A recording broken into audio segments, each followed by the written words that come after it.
আসসালামু আলাইকুম, সবাই কেমন আছেন? আজকে আমাদের লেকচার নাম্বার 2, যেখানে আমরা পেয়ার অফ স্ট্রেট লাইনের 3 নম্বর থিওরি নিয়ে আলোচনা করব। যেইটার প্রশ্নটা এমন যে সাধারণ দ্বিঘাত সমীকরণ এইটা হলে এইখানে এই সমীকরণ দ্বারা প্রকাশিত দুইটি সরলরেখার মধ্যবর্তী কোণ থিটা। ঠিক আছে, দুইটা সরলরেখার মধ্যবর্তী কোণ হলো থিটা। প্রমাণ করতে হবে tan থিটা ইকুয়াল টু প্রমাণ করতে হবে এইটা, এবং এই সূত্রটা যদি ঠিক হয় তাহলে প্রমাণ করে দেখাইতে হবে যে যদি লম্ব হয় তাহলে a plus B equal to 0 হবে, আর যদি সমান্তরাল হয় 90 ডিগ্রি যদি হয় তাহলে এইটা 180 ডিগ্রি হলে এইটা। এতটুকু জাস্ট প্রমাণ করে আমাদেরকে দেখানো লাগবে, তাহলেই আমাদের থিওরিটা শেষ। এখন এই থিওরিটা এক্সপ্লেন করার জন্য ফার্স্ট অফ অল আমাদেরকে কিভাবে করব সেই স্টেপগুলো মাথায় রাখা লাগবে। আমি বরাবর প্রত্যেকটা ম্যাথের ক্ষেত্রে একটা কথাই বলি যে আপনাদের প্রত্যেকটা ম্যাথেই স্টেপ আছে 4টা 5টা। সো জিওমেট্রির ম্যাথগুলো একটু বড় হয়। আপনারা কি করবেন, স্টেপটা একটু মাথায় রাখার চেষ্টা করবেন। ফার্স্ট অফ অল আমাদেরকে এই সমীকরণটা ধরে নিতে হবে যে ax² plus 2hxy plus by² plus 2gx plus 2fy plus c equal to 0। এটাকে ধরে নিলাম আমি 1 নম্বর সমীকরণ। এবার প্রশ্নে আমাদেরকে বলা ছিল যে এখানে দুইটা সরলরেখা, প্রশ্নটা আমি পুরোটা তুলি নাই, বইয়ে আপনারা পেয়ে যাবেন দুইটি সরলরেখা। পুরো প্রশ্নটা আমি তুলে নাই, বইয়ে আপনারা পেয়ে যাবেন। তো এখানে আমাদেরকে ধরে নিতে হবে যে দুইটি সরল রেখা প্রকাশ করে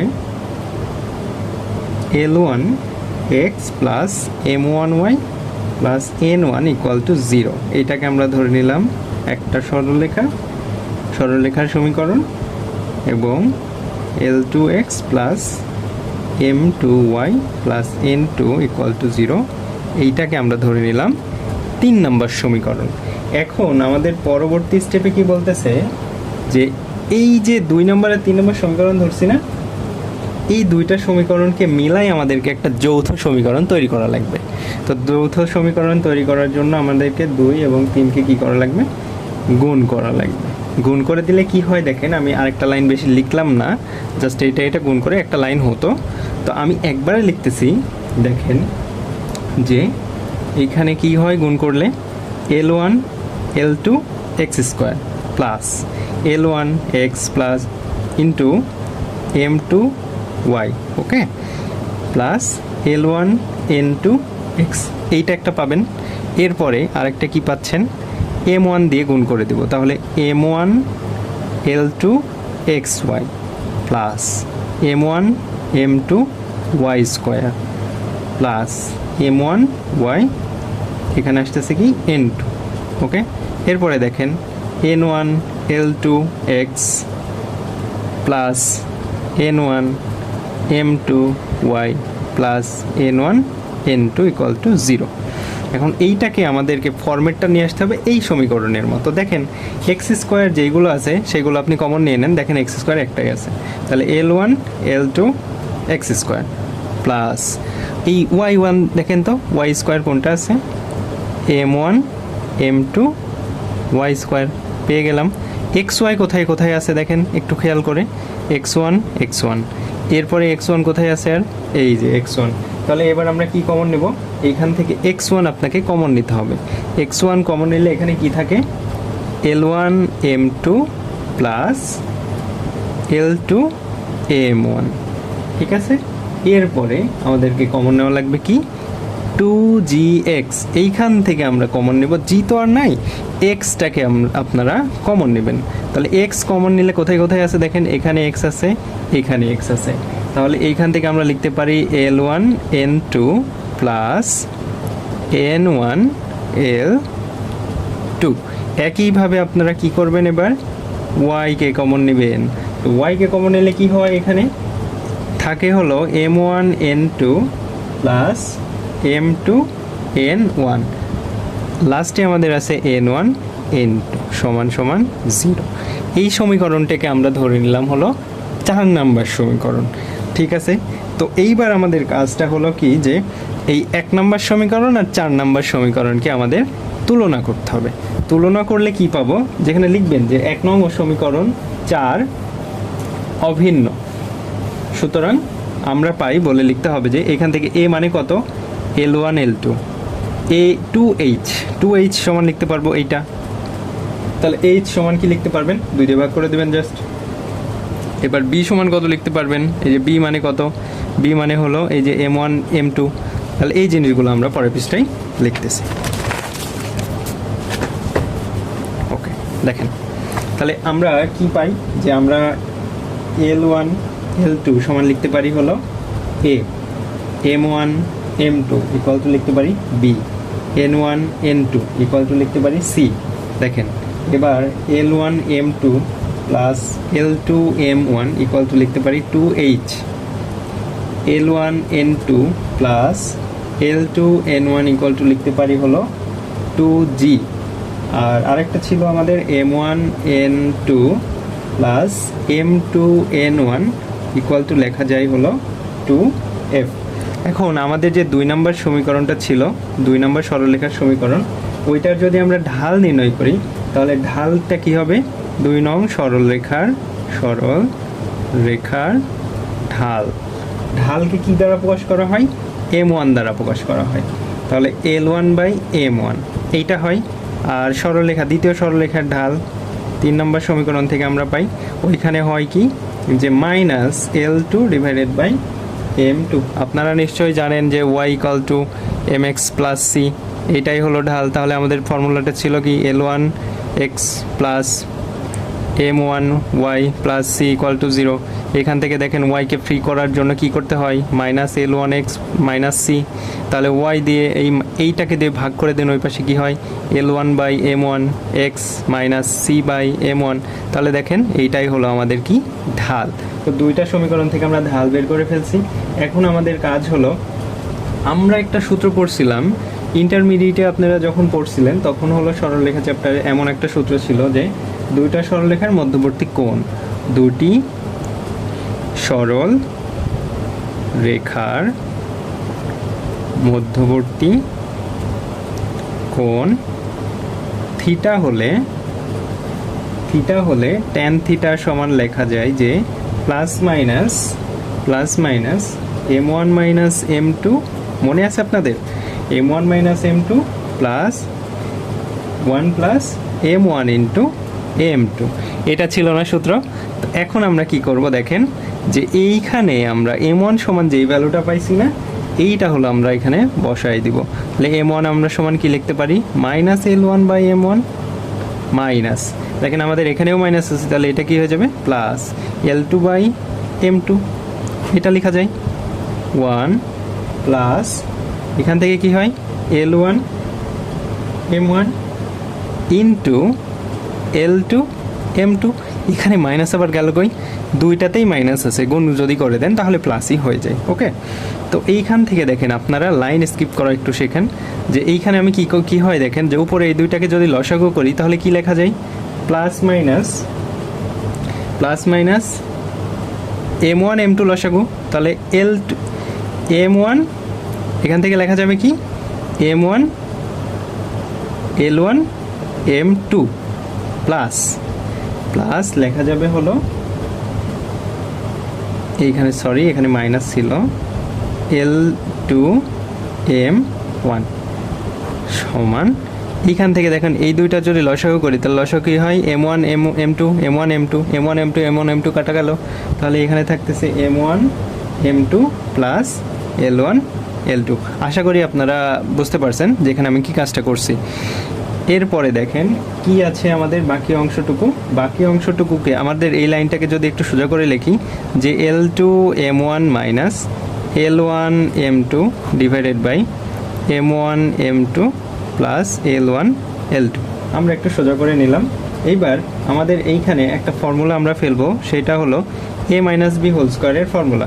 a মাইনাস b হোল স্কোয়ারের ফর্মুলা কি ছিল, L2 m1 minus plus L1 M2 whole square minus 4 L1 L2 M1 M2, ঠিক আছে। এইটার উপরে দিয়ে দিলাম হলো রুট ওভার। আমার হাতের লেখা একটু খারাপ হচ্ছে কারণ আমার ক্যামেরার সেটিংটা একটু অত ভালো না। দেখেন এরপরে আসতেছে কি যে L1 L2 plus M1 M2। এখানে আমরা কোন সূত্রটা অ্যাপ্লাই করছি? আমরা জানি a minus B whole square সমান লেখা যায় হলো যে a plus B whole square minus 4ab। তো আমাদের এইখানে কি নাই বলেন তো? এখানে তো আমাদের স্কোয়ার করা নেই, এই কারণে আমরা কি করে নিছি, রুট ওভার করে নিছি। তো রুট ওভার করে নিলে অটোমেটিক্যালি কি হয়ে যায়, সূত্রটা আমরা লিখতে পারি। ওকে, তো এইটার পরে ওই ক্যালকুলেশনের ওই অংশটা থেকে আমরা কি লিখতে পারবো যে উপরে দেখেন এইখানে কি ছিল, এইখানে কি ছিল আমাদের অঙ্কের, এইখানে কি ছিল, এইটা সমান কি লেখা যায় বলেন তো? এইটা সমান লেখা যায় 2h, এটা সমান 2h লেখা যায়, আর এই পাশে 4ab।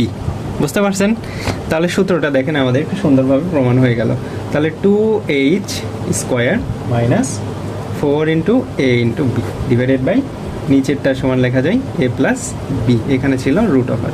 তো দেখেন এখান থেকে কি হয় যে এখান থেকে 2 যদি আমরা কমন নিয়ে বের করে ফেলি তাহলে কি হবে, স্কোয়ারটা কেটে যাবে। তাহলে 2 নিলাম বাইরে, 2h square minus ab divided by a plus b। এইটা আমাদের প্রথম অংশ। আমাদের ম্যাথের যেই এই যে আপনারা দেখলেন যে প্রথম অংশ যেটা ছিল সেইটুকু আমরা প্রমাণ করছি। দ্বিতীয় অংশতে কি বলছিল, যদি লম্ব হয়, যদি লম্ব হয়, দ্বিতীয় অংশ কি বলছে, দ্বিতীয় অংশে বলছে যদি লম্ব হয় তাহলে কি হবে, a plus B equal to 0। তাহলে এই সূত্রে আমরা এখন কি করব, এটা কি সমান বের করছি বলেন তো, tan থিটা সমান, তাহলে tan 90 degree equal to 2 root over h square minus ab divided by a plus B. tan 90 সমান আমরা কত জানি বলেন তো একটু, tan 90 সমান আমরা কত জানি? আচ্ছা একটা কাজ করি, a plus B equal to 2 root over h square minus ab divided by কত লেখা যায়, tan 90 ডিগ্রি। ওকে, তো tan 90 ডিগ্রি সমান কি লেখা যায়, tan 90 ডিগ্রি সমান কি বলেন তো, 2 root over h square minus ab divided by 1/0 into উল্টাই দিলে কি হয়, 1/0 হয়ে যায়। তো এখান থেকে কি হয়, 0/0 সাথে কিছু গুণ করলে কি হয়ে যাবে, 0/something, 0/something মানে কত, 0। তাহলে এখান থেকে লেখা যায় a plus B equal to 0। আশা করি আপনারা বুঝতে পারছেন। যদি না বুঝতে পারেন তাহলে কমেন্টে একটু জানাই রাখবেন, আমি পরবর্তীতে বোঝাই দেওয়ার চেষ্টা করব। তো এবার দেখেন থিটা ইকুয়াল টু যদি 180 ডিগ্রি হয় তাহলে কি শর্ত ছিল, যে h square minus ab equal to 0 হবে। ওকে, তো এইটা প্রমাণ করার জন্য আমাদেরকে এখানে দেখা লাগবে যে দেখেন যে আমাদের যে 2 নাম্বার আর হলো 3 নাম্বার সমীকরণ ছিল, এই দুইটা পরস্পর সমান্তরাল হয়। যদি এই দুইটা পরস্পর সমান্তরাল হয় তাহলে কি হবে, এইটা সত্য হবে। তো ওইটার শর্ত ছিল যে L1 by L2 equal to M1 by M2 equal to N1 by N2 যদি হয় তাহলে কি হতে হবে, যে এই দুইটা কি হবে, সমান্তরাল হবে। তাহলে আমরা এতটুকু অংশকে কাজ করব নিয়ে, তাহলে লেখা যায় L1 M2 minus M1 L2 equal to 0 লেখা যায়। এইখানে আমরা আবার ওই a মাইনাস বি হোল স্কোয়ারের ফর্মুলা করব, L1 M2 plus M1 L2 whole square minus 4 L1 L2 M1 M2 equal to 0। এখানে কি হবে বলেন তো, একটা এখানে একটা হবে হলো রুট ওভার হবে। ওকে, তো এইখান থেকে আমরা কি করতে পারি, এইখান থেকে আমরা একটা কাজ করব, সেটা দেখেন এইখান থেকে আমরা একটা কাজ করতে পারি কি, এটা সমান লেখা যায় 2h square minus 4ab equal to 0। দেখেন এখান থেকে যদি 2 কমন নিয়ে বাইরে বের করে নিয়ে আসেন, 2 root over h square minus ab equal to 0। এটাকে ওই পাশে পার করে দিলে কত হয়, 0। রুটটাকে ওই পাশে পার করে দেন, কত হয়, 0। তাহলে h square minus ab equal two লেখা যায় 0, h square equal to ab লেখা যায়। তাহলে সুন্দর মতো আমরা শেষ করলাম হলো থিওরি নাম্বার 3। ওকে, তো এইটার স্টেপগুলো কি হলো, যে এইটা এই ম্যাথটা করার জন্য আপনাদের ফার্স্ট স্টেপ ছিল হলো আপনার যে এইখান থেকে আপনাকে প্রথমে একটা সমীকরণ ধরে নিতে হবে। দেখেন এখানে কি করছিলাম আমি ফার্স্টে, যে এইখানে এই সমীকরণটা আমি ধরে নিলাম। আমাকে প্রশ্নে বলা ছিল যে দুইটি সরলরেখা প্রকাশ করে তবে মধ্যবর্তী কোণ থিটা হলে এটা প্রমাণ করতে হবে। সো আপনি এখানে ধরে নেবেন এক নম্বর সমীকরণ, এটা 2 নম্বর সমীকরণ।